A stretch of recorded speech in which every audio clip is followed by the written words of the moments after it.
In this video tutorial, I'll teach you how to create a CMS dynamic bar graph. In this first archived website example, breadbytes.com/protocol reviews, we can see this site is using Webflow CMS and it's using a bar graph to display the ratings of a specific NFT in this case. So you can see right now the first card has 63% with a color of yellow. Then we have the second card which has 82% with a green color. And finally we have a failed card of 49% indicated by red. So that is one way you can use the bar graph CMS. Another way would be a progress update. So in this case, exact same website, we can see that we have projects on the left-hand side, which even says last updated. And we can see that each of them have different numbers. This one's 70%, this one's 10% in terms of completion. So another way you can update your customers or clients to know where your product is at. Lastly, we have this example website, bondylines.com/Sydney Live. This specific website displays the nightclubs in Sydney, Australia, and it literally tells the user how busy that venue is using a bar graph CMS. So right now you can see that this specific Universal nightclub has been last updated at 11:25 p.m. last night. And you can see based on the CMS bar graph, it's very, very busy, indicated by the red, as well as the fact that this bar is filled 100%. Whereas if I scroll down, you can see that, for example, the Orient Hotel was not that busy. It was only at 50%. So that is another use case. Let's go ahead and build this in Webflow. So right now I have a Webflow project. I just have a simple title and paragraph text. And I'm gonna go ahead and create a Mobile Legends hero rating system. So where I used a bar graph to rate certain heroes in Mobile Legends. So I've gone ahead and I've already created a CMS, so a new CMS item called Mobile Legends bar graph, but you can call it whatever you want. And in this Mobile Legends bar graph, I've just added a couple of fields. So the first one is I just added the champion name. This is the name of the champion. Then I've added a thumbnail of the champion. So this is just a profile picture of the champion. Then I have champion role.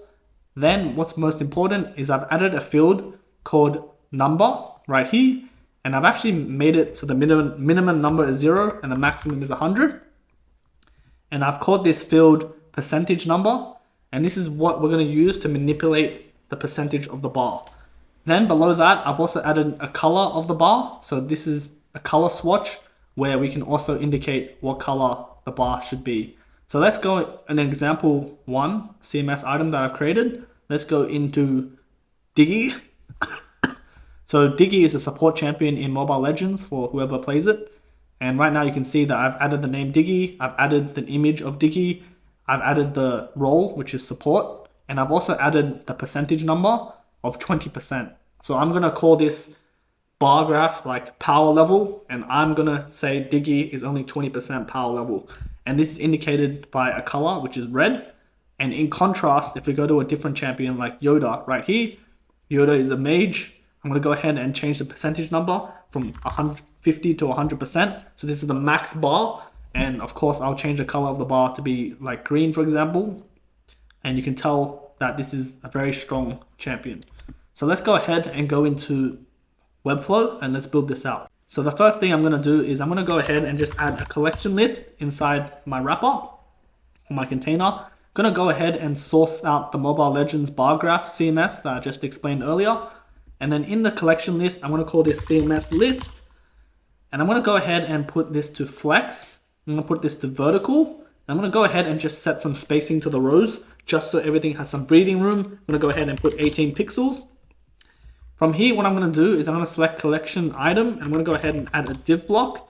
I'm going to rename this to CMS item. Let's actually name this to CMS item card. And then from here, I'm going to change the background color to white. And I'm going to give it a bit of radius to round out the corners.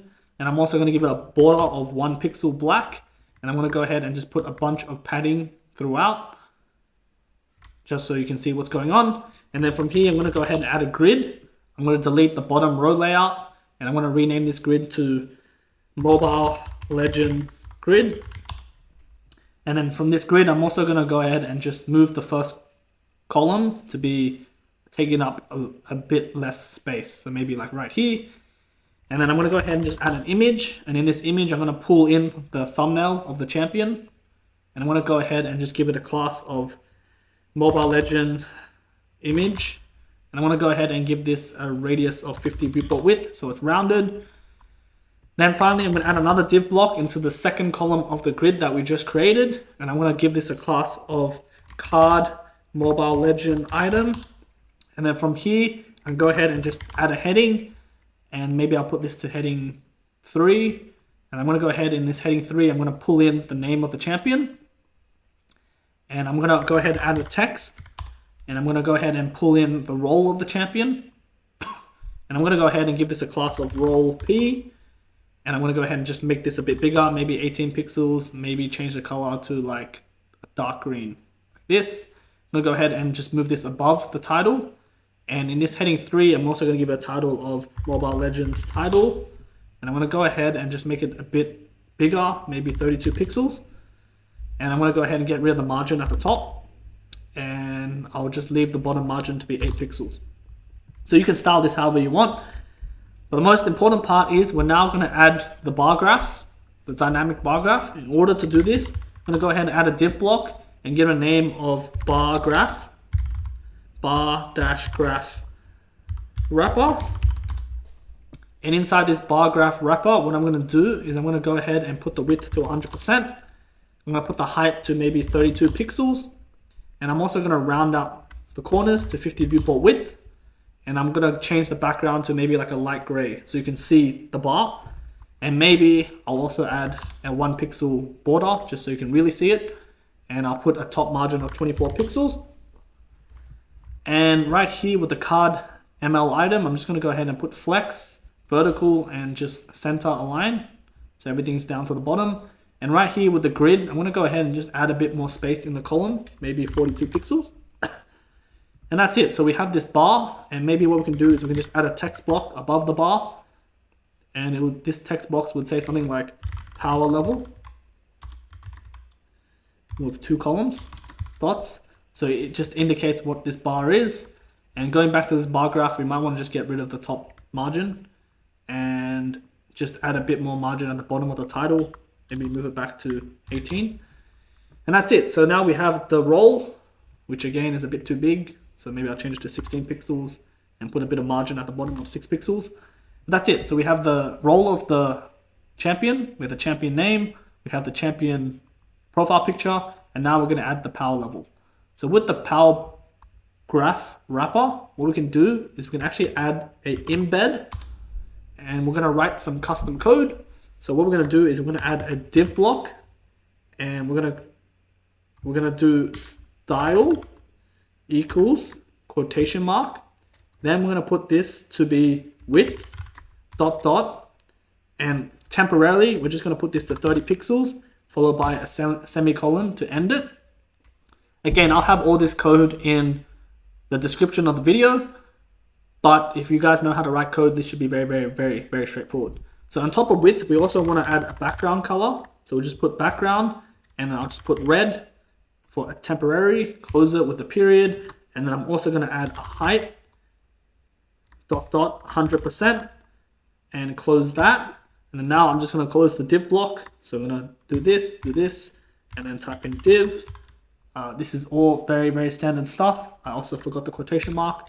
So there we go. So now we just have a div block that is set to a width of 30 pixels, a background color of red, and a height of 100%, which is the parent container, which we define as 32 pixels. So now if we actually click save and close, we can go ahead and give this an actual class. We'll call it bar percentage. We can give this a width of 100%, and we give this a height of 32 pixels. So once that's done, I'm going to go back to the bar graph wrapper and just make sure that the overflow is set to hidden. So then just crops everything out. And you can see everything is working.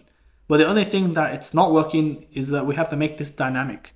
So going back into the embed code, what we can do now is we can replace the static content. For example, 30 pixels, background color red, and height is fine. So just the width and the background to the dynamic content. So let's get rid of 30 pixels. And instead we can click add field right here, and we can pull in that number that we added to the CMS, the percentage number in this case. and we just want to end this with a percentage. So this percentage number is pulling in the number that we defined in the CMS, let's just say 32, but we want to make sure we add a percentage at the end because it's 32%. And same thing with the background, we just want to get rid of red and click add field, and then we can just select color of bar. So this is the toggle of the color is now being pulled in dynamically. Now when we hit save and close, you can see everything is working perfectly. We see Yoda has a power level of 100, which is what we put, and a color of green, which is what we put. Carry has a power level of, I don't know, like 65 or something, with a red. Uranus has 75, and Chungus has 100, and Diggy has about 20%. So that is that. We can also go into the CMS list, go into the gear icon, and we can potentially even sort the order right here by percentage number from largest to smallest, hit save, and now you can see the most OP champion in Mobile Legends is Yoda, followed by the Big Chungus, followed by Uranus, followed by Carry, and then lastly we have Diggy as support. So now if we actually publish this and refresh the page, you will see that everything is working and everything is dynamic. So that is how you make a dynamic bar graph in Webflow. Hope you found it helpful. I would love to see what you guys create out of this, and I'll see you in the next tutorial. Peace.